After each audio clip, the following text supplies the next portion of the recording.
एका खासगी संस्थेच्या शाळेत शिक्षकानेच विद्यार्थिनीसोबत असभ्य वर्तन केले। यामुळे संतप्त गावकऱ्यांनी मंगळवारी शाळा गाठून शिक्षकाची रागाच्या भरात दुचाकी फोडली।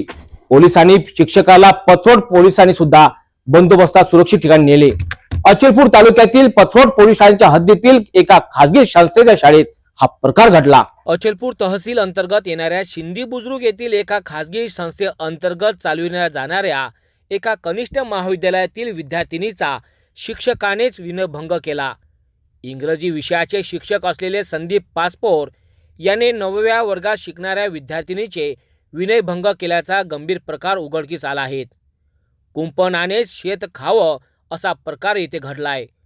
संतप्त पालकांनी शाळेवर धडक देत शिक्षकाच्या कृत्याचा निषेध व्यक्त केला।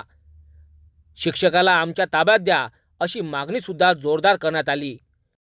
शाळेच्या परिसरात ठेवलेल्या शिक्षकाच्या गाडीची यावेळी तोडफोड करण्यात आली।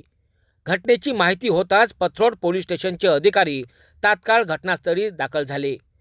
परिस्थिती नियंत्रणाबाहेर जात असल्याचे लक्षात येताच त्यांनी SRPF पथक व अतिरिक्त पोलिसांची कुमक घटनास्थळी बोलावली। या दरम्यान पालकांनी शाळेच्या आवारात घुसूनच शिक्षकाला ओढण्याचा प्रयत्न सुद्धा केला। मात्र त्या शिक्षकाने आपल्या बचावाकरिता स्वतःला एका खोलीतच कोंडून ठेवले। पोलीस अधिकाऱ्यांनी नागरिकांना शांत करण्याचा सुद्धा प्रयत्न केला। संतप्त नागरिक काही ऐकण्याच्या मनस्थितीत नव्हते। या शिक्षकास पोलिसांच्या सुरक्षिततेत वाहनात बसून पथरोड येथे नेण्यात आले। अधिक तपास पोलीस सुद्धा या घटनेचा करीत आहेत।